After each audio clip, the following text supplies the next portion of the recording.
Good morning, good afternoon, and good evening, and welcome to the presentation. It's Monday, April 20th in the year 2021.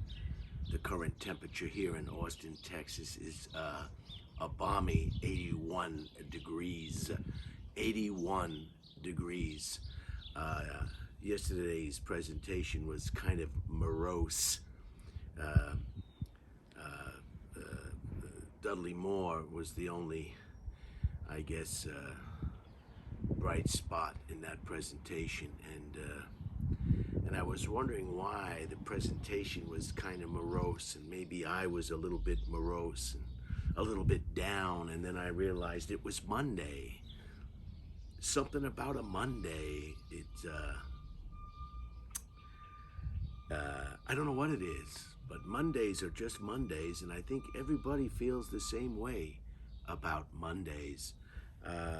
Today there were some very, very exciting things that happened in history, and let's just jump right into it. The birds are chirping. The children are probably in some kind of educational services, online tutoring or learning, or back in the classroom.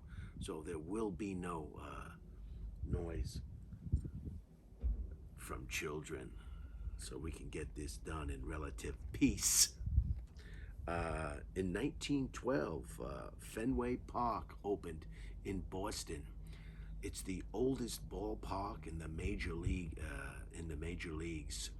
Located in Boston, on this day in history in 1912, it played its first professional baseball game against, I think, the New York Highlanders, and they won by a score of 7-6. And Fenway Park is just an amazing place. It's also the fifth smallest park in terms of being able to accommodate viewers. I was going to get some more information in this. It's world famous, Fenway Park is, and in 2012 it was added to the National Register of Historic Places. It's very funky. You'll have to look it up yourself.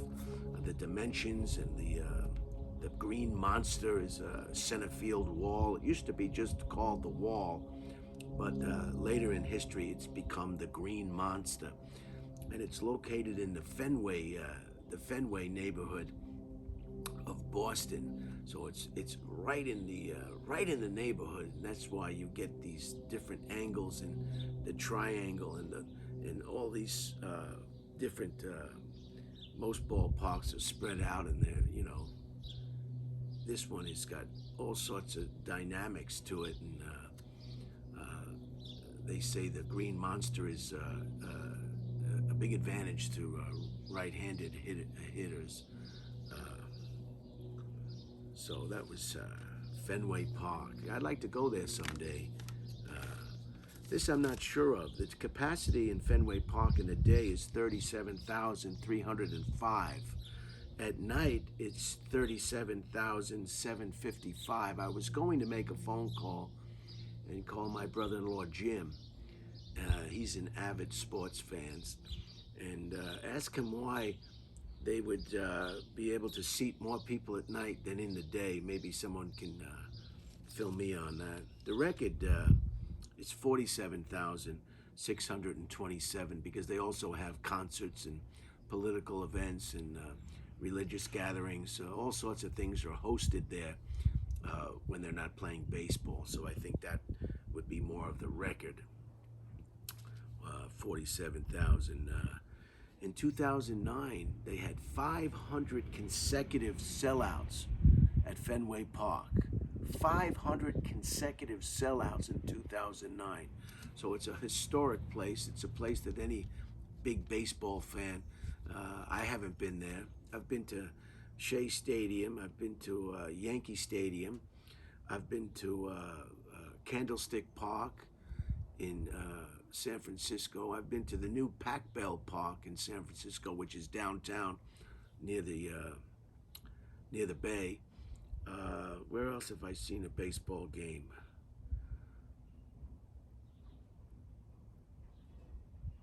I might have been in Arlington, Texas. I might have seen the Texas Rangers. I'm not sure if that's accurate.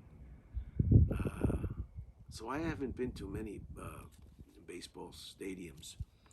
Another old one is Dodger Stadium in Los Angeles. Is a very old stadium. I think it's coming up on 60 years old. So Dodger Stadium is one of the older ballparks as well in the Major League ballpark system, and I believe they did some renovations in the off season to Dodger Stadium. But I prefer night games myself.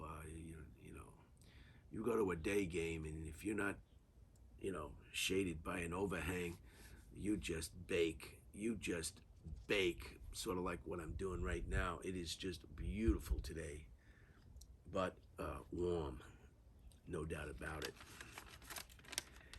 1999 on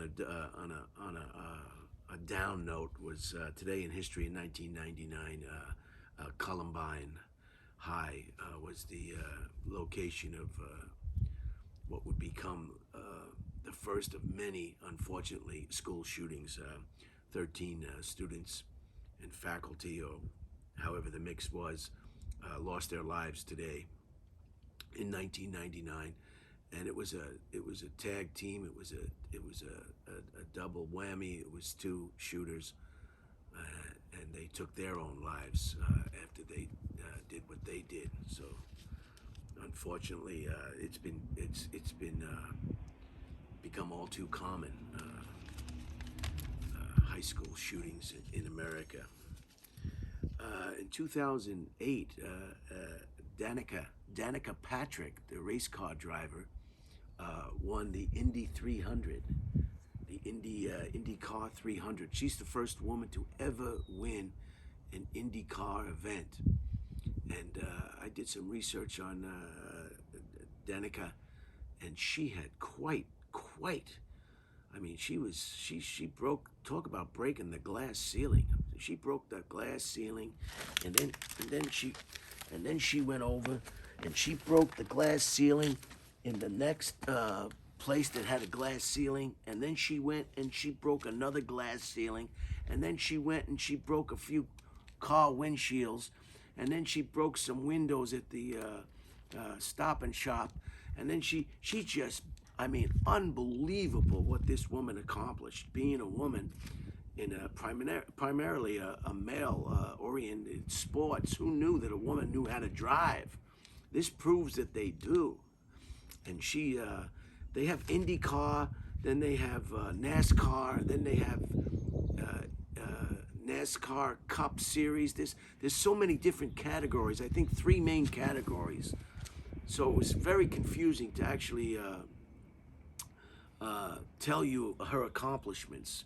The only one that I can say for sure, she won the Indy 300 on this date, and then she has a lot of other first place and poles. NASCAR and automobile racing is it's unless you're an avid fan, it's quite confusing to figure out who's on top and who's on bottom, and what racing team she was in. Racing teams, the Mario Andretti racing teams. She was this, she was that. She was voted the most popular race car driver. I don't know how many different categories for many years in a row. She appeared on television and television shows.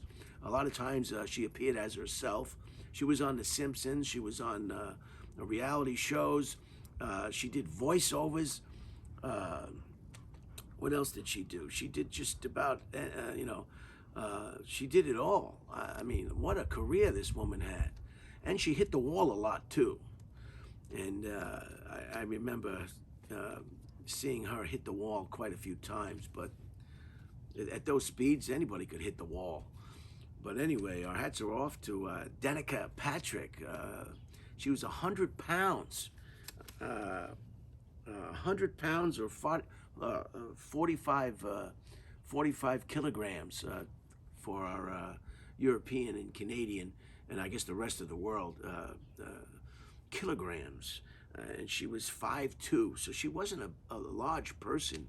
You know, she could have been a horse jockey for that matter. She could have been riding horses. 100 pounds? Aren't jockeys like 100 pounds or less? But she wanted to drive cars, and she did. She was, I think it was 7 years. I don't know if this is accurate because it's just too confusing to figure out exactly what her accomplishments were or were not. But she was a very proficient driver, and made a splash. Made a splash for NASCAR, made a splash for Indy, made a splash for herself, and she even had a relationship at one time with the quarterback, Rodgers, and she was married to, so she's had quite a life. So our hats are off to her. Yeah, Danica Patrick, she won the IndyCar 300. I mean, just to win one of these races is, you know, you've got the mechanics of the car going against you. The car has to hold up. You have to hold up under severe pressure and speeds. Give me a break. Give me a break. And as we know, you can lose your life real quick going that fast. So unbelievable. And the last item I think everybody can identify with and everybody remembers. On today's date, the Deepwater Horizon blew its top and spilled a bunch of oil into the Gulf of Mexico. It was owned by BP. The rig was for 10,000 feet. It was built super submergible oil rig. It was built by a South Korean company, Hyundai Heavy Industries. It was chartered or leased by BP. Halliburton was in on it. There were some engineers on it, and it was, I think, owned by Transocean. So you had Transocean, you had Halliburton, and you had BP. You had three suspects in this natural tragedy. This was the largest natural disaster in the history of the United States, and still is to this day. It took 4 months, 4 weeks, and 2 days to stop the leaking. Some methane gas came up the shaft, and it exploded. And 11 people lost their lives, 11 people were killed, 17 were hurt, and 94 people were rescued. 11 missing were never found, and it said that they maybe were caught up in the initial explosion. So 11 people have never been accounted for, 94 people rescued, and 11 injured. And it was just, it was tragic. It just kept, and they had film. We watched it on TV, and the oil just kept coming out. It spread 4.9 million barrels, 4.9 million barrels of oil. That's 210 million U.S. gallons, or 780,000 cubic meters. 780,000 cubic meters, and it was sealed on September 19th. BP had to pay $18.7 billion in fines, and the spill was an area of 2,500 to 68,000 square miles. That's how big this spill was.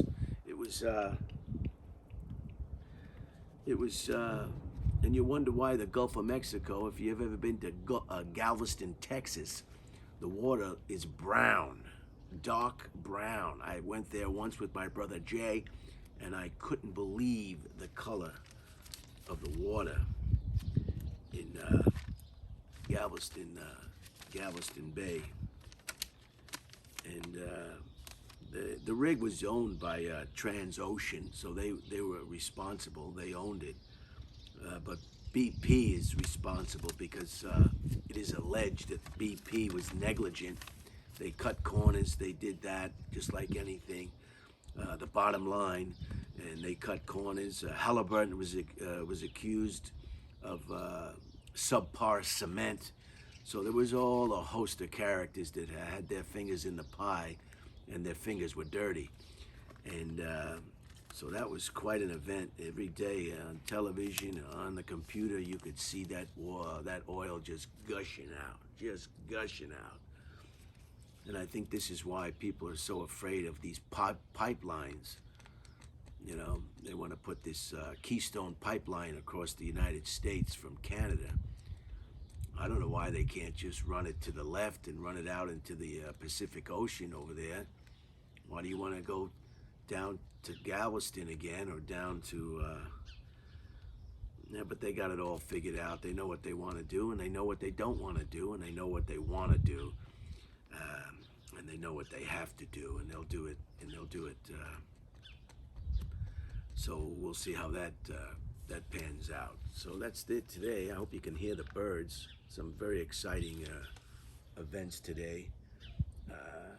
It's just a beautiful day. Just a beautiful day. No barking dogs. No screaming children. We did have a recyclables vehicle picking up recyclables just before this presentation, and I held off until the recyclables were collected and the truck was gone.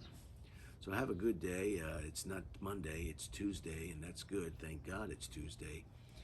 Monday is over, and